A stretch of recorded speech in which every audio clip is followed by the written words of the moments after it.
그러니 내가 그리 말해주니 고맙구나. 정말이에요. 어머니랑 통화를 하다 보면 꼭 제가 돈이라도 벌고 있는 것처럼 기분이 좋다니까요. 역시 남편의 말이 맞았구나 싶었어요.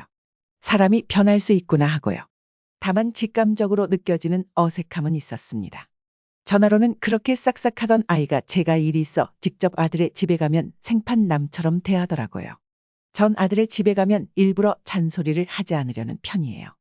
쓸데없는 다툼을 만들고 싶지 않았거든요. 하지만 갈 때마다 며느리는 청소 하나 제대로 해 놓지 않은 것도 모자라 저에게 내놓는 요리는 컵라면이나 배달 음식뿐이었어요. 심지어는 설거지를 사흘 동안 하지 않아 제가 직접 해야 했던 적도 있었죠. 저는 기가 찼습니다. 첫 만남 때 위생에 민감하다는 여자는 어디 간 건지 말이에요. 일 처음에는 민망해하던 며느리였던 아이가 오히려 당연하게 여기는 것 같았습니다. 어머니, 혹시 오늘 설거지 안 하셨어요? 그래, 내가 깜빡했나? 며느리가 민망할까봐 일부러 별말하지 않고 상황을 넘겼습니다. 하지만 며느리는 그런 걸 전혀 모르는 눈치더라고요. 며느리에 대해서 마음에 들지 않는 점이 있다면 끝도 없었어요. 결혼할 때부터 시작이었죠. 이런 말을 하기는 조금 민망하지만 며느리의 집안이 많이 기울었어요. 하지만 남편과 저는 상관없었습니다. 결혼은 두 사람의 일이라고 생각했으니까요.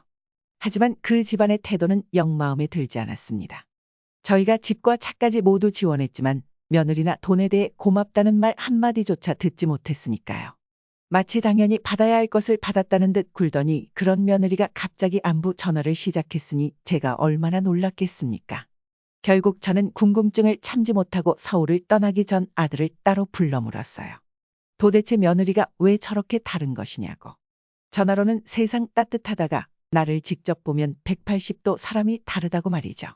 하지만 자기 아버지를 닮은 아들은 그저 웃기만 할 뿐 말이 없었습니다. 결국 저는 부부간의 일에 너무 관여하다 싶어 한 발 물러서기도 했어요. 하지만 왜인지 그때 아들의 얼굴이 무척이나 힘들어 보였답니다.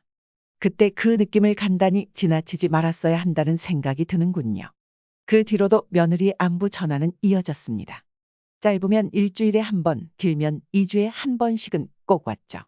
처음에는 저도 반갑고 좋았지만 나중에는 점점 위화감이 느껴져요. 그도 그럴 게 갈수록 얘가 누가 시켜서 하는 건 아닌가 하는 생각이 들었거든요. 그러던 차에 건강검진 때문에 남편이 아들 내외에 잠깐 들렸어요. 하룻밤 자고 오는 일정이었고 원래라면 같이 갔겠지만 저는 몸살이 나서 집에 있었고요. 그런데 집으로 돌아온 남편의 표정이 평소와는 다르더라고요. 그러고는 벼랑간 저에게 앞으로 며느리 전화 오면 절대 받지 말라고 하더군요.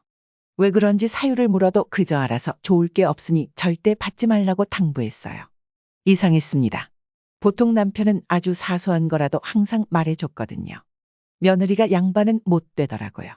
남편과 그렇게 이야기하고 있는데 바로 전화가 오더군요. 제가 궁금함을 못 참고 바로 전화를 받았어요. 그런데 남편이 곧바로 제 손에서 전화를 빼서 가더니 한마디를 하더라고요. 내가 한마디만 하마. 앞으로 절대 우리에게 전화하지 말거라. 내 목소리는 이제 듣기도 싫다. 평소 무슨 일이 있어도 양반처럼 웃고 마는 남편이었고 저는 깜짝 놀랐어요. 심상치 않은 기운이 느껴졌죠. 저는 다음날 곧바로 아들에게 연락했어요. 회사로 찾아갈 테니 따로 만나자고 말이죠. 아들도 어젯밤 일을 아는지 저를 슬슬 피하려고 했지만 소용없었어요. 곧바로 회사 점심시간에 만나 단판을 지었어요. 그러자 아들이 어쩔 수 없다 싶게 털어놓더군요. 그게 어머니, 사실 저 요즘 너무 힘들어요. 무슨 일인데? 그래, 아들 괜찮으니까 엄마한테 다 털어놔. 응, 엄마 좋다는 게 뭐니? 설사 내가 사람을 죽였다고 해도 엄마는 내 편이야. 어머니 수희가, 엄마 며느리가 요즘 저를 너무 힘들게 해요. 그게 어디 하루 이틀이었니 하는 생각이 들었지만 꼭 참았습니다. 제 아들이지만 참 답답하다 싶다가도 이 순둥이가 얼마나 힘들면 이럴까 싶었어요. 그런데 그때 아들이 눈물을 보이더군요. 깜짝 놀랐습니다. 절대 제 앞에서는 힘든 내색을 하지 않는 아들이었어요. 제가 힘들어 할까 봐요. 저는 보통 일이 아닌 걸 본능적으로 알아챘습니다. 도대체 은지가 그걸 어떻게 너를 힘들게 했길래 그러니 바람이라도 핀 거야. 아들은 잠시 주저하다가 고개를 끄덕였습니다. 저도 모르게 가슴을 주먹으로 쳤어요. 답답해서 미칠 것 같더군요. 아이고, 답답하. 그런 일이 있으면 진작 말을 했어야지. 그래, 바람 피운 지는 얼마나 됐는데? 그래, 누구하고 그런 일이 있었고? 그게 말이에요, 어머니. 한 명이 아니에요. 뭐, 그럼 은지가 여러 사람하고 정분이 났던 말이야? 조용히 고개를 끄덕이는 아들을 보며 저는 눈을 질끈 감았습니다. 이게 대체 무슨 꼴인가 싶었죠. 뻔한 그림이 그려졌어요. 순한 아들을 무시한 채 며느리가 제멋대로 구는 모습이 말이죠. 하지만 그때 한 가지 의문이 들더군요. 아니, 그러면 바람까지 피우는 것이 그동안 왜 안부 인사를 한 거야 하는 생각이요. 그리고 아들로부터 돌아온 답은 다소 충격적이었습니다. 죄송해요, 어머니.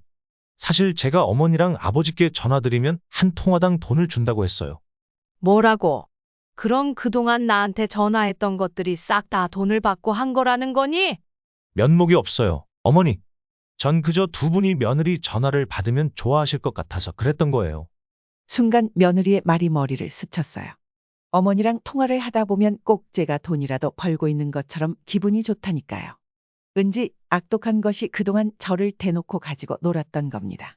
지금까지 그럼 얼마를 준 건데? 빨리 말해봐. 한 통화당 대체 얼마를 줬냐고? 처음에는 10만 원씩 주다가 은지가 더 달라고 해서 나중에는 100만 원씩 줬어요. 100만 원? 그럼 지금까지 은지에게 그 많은 돈을 고스란히 바치고 있었다는 말이야? 아들은 말없이 고개를 끄덕였어요. 머리가 아팠습니다. 순한 아들도 아들이지만 저 독사 같은 며느리가 아주 밉더라고요. 바람을 피운 것도 모자라 돈까지 갈취해 가다니. 나중에는 아들이 그 돈을 주기 위해 새벽에 대리 운전까지 뛰었다고 하더라고요. 세상에 이렇게 억울한 일이 있나 싶었어요. 저는 당장 이혼하라고 했습니다. 하지만 아들이 눈물을 글썽이며 말하더군요. 자기도 그러고 싶은데 방법이 보이질 않는다고. 바람을 피우는 건 알지만 증거도 없고 자기로서는 할 수 없다고 말이죠. 아들이 제게 도움을 구하고 있는 거였어요. 자식에게 도움이 필요할 때 누구보다 강해지는 게 바로 부모라는 걸 모두 공감하실 겁니다. 저는 곧바로 자리에서 일어나면서 말했습니다. 너는 가만히 있어. 이 엄마가 다 알아서 할 테니까. 제가 가장 먼저 한 것은 아들의 집에 짐을 싸서 들고 간 것이었어요. 당장 머리를 쥐어뜯어도 모자랄 판에. 뭐 하는 거냐? 고요. 네, 저도 그러고 싶었습니다. 마음 같아서는 머리가 아니라 온몸을 갈기갈기 찢고 싶었죠. 하지만 저는 며느리라는 인간을 그동안 봐와서 알고 있었어요. 제가 그 집에 머무는 걸 죽기보다 싫어한다는 것을요. 그래서 무작정 들어가 언제까지 머문다는 말도 없이 있었습니다. 안방에서 간혹 아들과 다투는 소리가 들려도 그냥 무시했습니다. 저 들으라고 며느리가 일부러 싸움을 거는 걸 알았거든요. 청소도 밥도 빨래도 하지 않았습니다. 그렇게 한 달쯤 되니 역시나 며느리가 괴로워 미치려고 하더군요. 해서 저는 준비한 것을 며느리에게 건네었습니다. 나 때문에 고생 많지? 자, 여기 이걸로 휴가 좀 다녀오거라. 네, 어머니. 이건 호텔 숙박권이에요? 아, 그래, 맞아. 요즘 젊은이들은 호캉스인가 뭔가 하면서 쉰다면서.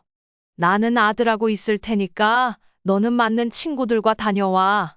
혼자서 아예 푹 쉬어도 좋고. 며느리는 연신 감사하다며 인사를 꾸벅했습니다. 저는 그저 잔잔한 미소로 며느리의 인사를 받았죠. 제가 며느리에게 숙박권을 준 이유는 간단했습니다. 바람난 여자가 남편도 없이 호텔 숙박권이 생기면 누구랑 가겠어요? 바람난 남자랑 가겠죠. 며느리는 신이 나서 그날로 짐을 챙겨 나갔고 저는 조용히 그런 아이의 뒤를 밟았습니다. 아들은 집에 있게 했어요. 그 순한 아이가 제 모든 계획을 알게 되면 충격을 받을까 걱정되어서요. 호텔 근처에 차를 주차해 놓고 하루를 꼬박 기다렸습니다. 늦은 저녁쯤 되니 아니나 다를까 젊은 두 연인이 얼큰하게 취해 서로를 껴안으며 오더군요. 며느리와 간통하는 남자로 보이는 존재였습니다. 화가 머리끝까지 치밀었지만 침착하게 휴대폰 카메라를 들고 떨리는 손으로 동영상을 찍었죠. 두 사람이 호텔 체크인을 하는 모습이었습니다. 저는 잠시 기다렸습니다. 두 사람은 심장을 쥐고 1시간을 꼭 참았죠. 며느리에게 전화를 했으나 받지 않더군요. 차에서 곧바로 나와 호텔 안내 데스크로 갔습니다. 의아해하는 직원에게 급히 말했어요. 제 딸이 술에 취해 모르는 남자에게 끌려간 것 같다고요. 당장 들어가서 확인해 달라는 말에 호텔 직원은 처음에는 그럴 수 없다고 하더군요. 하지만 제가 울고불고하며 사람 죽으면 어쩔 거냐 고 하자 호텔 방에 전화해 보겠다고 하더군요. 당연히 받을 리가 없었죠. 바람난 두 사람이 들어간 지 1시간이 지나 뭘 하고 있었겠습니까? 제가 다시 독촉하자 호텔 직원이 어쩔 수 없이 따라오라고 하더군요. 엘리베이터를 타고 호텔 복도를 걸었습니다. 복도의 대리석과 부딪히는 구두발 소리가 사납게 귀를 때렸어요. 어째서인지 며느리가 있을 방문에 가까워질수록 심장이 두근대기는커녕 점점 더 차가워졌습니다. 차라리 이 모든 게 제 착각이었으면 좋겠다는 생각마저 들었고요. 호텔 직원이 문에 카드키를 대자 문이 열렸습니다. 저는 곧바로 카메라를 켜고 안으로 들어갔어요. 어머니, 안에 며느리가 있더군요. 처음 보는 남자와 함께 침대 위에 있었어요. 며느리는 당황한 채 자기 몸을 이불로 가렸습니다. 저는 무심하게 그런 며느리의 모습을 카메라에 담았습니다. 며느리가 횡설수설하며 다가와 변명했죠. 어머니, 그게 아니라요. 옆에 있는 이 사람은 그냥 됐다. 그런 변명할 필요 없다. 저는 며느리의 얼굴을 가만히 응시했어요. 어쩌면 이게 마지막일 거라는 생각이 들었죠. 2번 다시 볼 일 없는 사람의 최후를 자세히 눈에 담았습니다. 어차피 이제 우리는 곧 남남이 될 거니까요. 그간 고생 많았다. 뒤에서 다시 저를 붙잡는 소리가 들렸지만 무시하고 나왔습니다. 호텔을 나와 다시 차로 돌아가 문을 닫았어요. 닫자마자 심장이 떨려서 핸들을 잡지 못하겠더군요. 눈물이 났습니다. 그동안 저런 것에게 시달렸으면 우리 아들이 얼마나 힘들었을까 하는 생각이 들었어요. 남편에게 연락해 자초지종을 설명했습니다. 처음에는 놀라던 남편도 제가 잘했다고 하더군요. 아들은 그날부로 집을 나와 저희와 함께 살고 있습니다. 아들과 며느리는 현재 정식 이혼 절차를 밟고 있습니다. 어머니께 면목이 없다며 우는 아들의 모습을 보면 가슴이 아픕니다. 아들은 엄마가 왜 이리 나서냐 이는 말을 할 때도 있죠. 하지만 말입니다. 그 여자는 제 아들을 말려 죽이고 있었어요. 저와 제 남편을 기만하고 집안 전체를 우습게 만들었죠. 그런 존재를 곁에 둘 순 없습니다. 제가 죽으면 죽었지 아들만큼은 안 되니까요. 저는 제 행동과 결정을 후회하지 않습니다. 사연은 여기까지입니다. 어떠셨나요? 저는 처음 사연을 읽으면서 세상이 참 악독해졌구나 싶었습니다. 아들을 지키기 위한 할머니의 행동력이 존경스럽기도 했고요. 경자 할머니께서는 여전히 자신의 결정에 부끄러움이 없다고 말씀하셨습니다. 여러분의 생각은 어떠신가요? 무엇이든 좋으니 댓글로 정답게 나눠주시면 좋을 것 같습니다. 즐겁게 시청하셨다면 구독과 좋아요를 꼭 부탁드립니다. 감사합니다. 그래, 내가 그동안 나한테 안부 전화를 했던 이유가 돈 때문이었다는 거지. 무슨 말씀을 그렇게 하세요, 어머니? 저는 그저 며느리로서 어머니 목소리가 듣고 싶어서 그런 거라고요. 뻔뻔하다고요? 그래서 내 아들한테 안부 전화 한 통마다 돈 100만 원을 요구해? 내가 그러고도 사람이라는 거예요? 어머니, 겨우 그 정도 일로 왜 화를 내세요? 저도 나름 즐기는 재미는 있어야죠? 즐기는 재미? 잘했어요.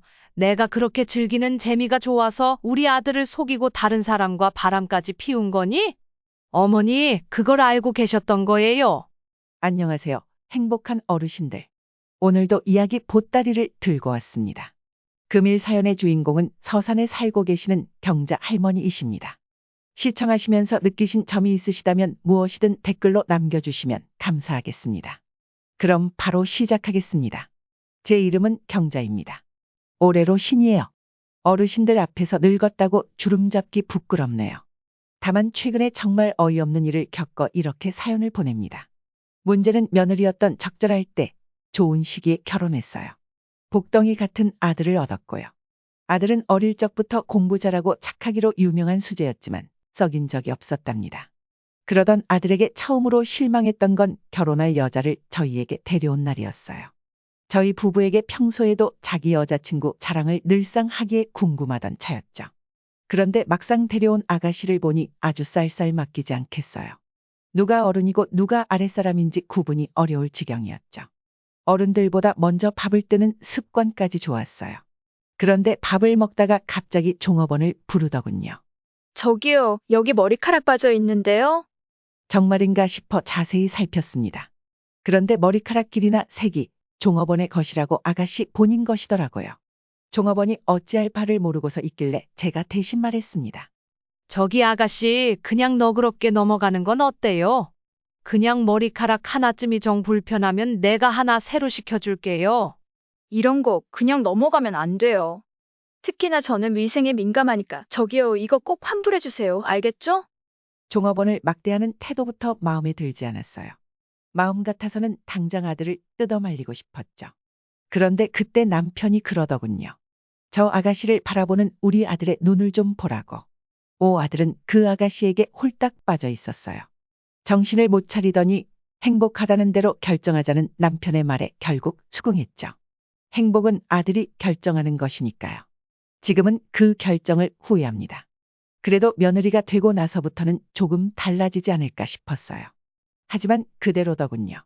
꾸밈없이 말씀드리자면 오히려 전보다 더 심해졌다고 해야죠. 신혼 때부터 안부 전화 한 통 없었고 먼저 찾아와 인사를 바라는 건 꿈도 꿀 수 없었습니다. 명절에도 자기네 친정에 먼저 갔다가 우리 집에는 한두 시간 머무르고 훌쩍 떠나버렸죠. 그래, 우리 며느리 왔니? 어머니, 죄송해요. 남편이 오늘 컨디션이 안 좋다고 해서 금방 가야 할 것 같은데요? 오자마자 왜 조금 더 머무르지 않느냐고 묻자 저는 그러고 싶은데 어머님 아들이 문제예요. 그렇죠. 오빠 며느리 뒤로 보이는 틀은 멀쩡해 보였습니다. 며느리도 뻔히 알면서 오히려 저에게 눈치를 주는 것 같았어요. 하지만 어쩌겠습니까? 자기가 가고 싶다는데 말이죠. 그때마다 속이 부글댔지만 아들을 위해 참으라는 남편의 말에 인내했죠. 차분한 남편을 참 좋아하거든요. 그런 남편을 닮은 아들도 마찬가지고요. 하지만 차분하면서도 통찰력이 있는 제 남편과는 달리 그저 순하기만 한 아들은 늘상 걱정이었습니다. 변화가 일어난 건 뜻밖의 시기였어요. 어느 날부터 갑자기 며느리가 안부 전화를 하기 시작한 겁니다. 처음에는 얘가 뭘 잘못 먹었나 싶다가도 일주일에 한 번씩 꾸준히 오는 전화에 점점 즐거워졌어요. 원래는 1년에 한 번 오면 다행이었거든요. 며느리와 이야기꽃을 피우고 사소한 것들까지 나누면서 이게 고부간의 정이라 싶었습니다. 어머니, 전 정말 어머니랑 통화하는 게 너무 좋아요.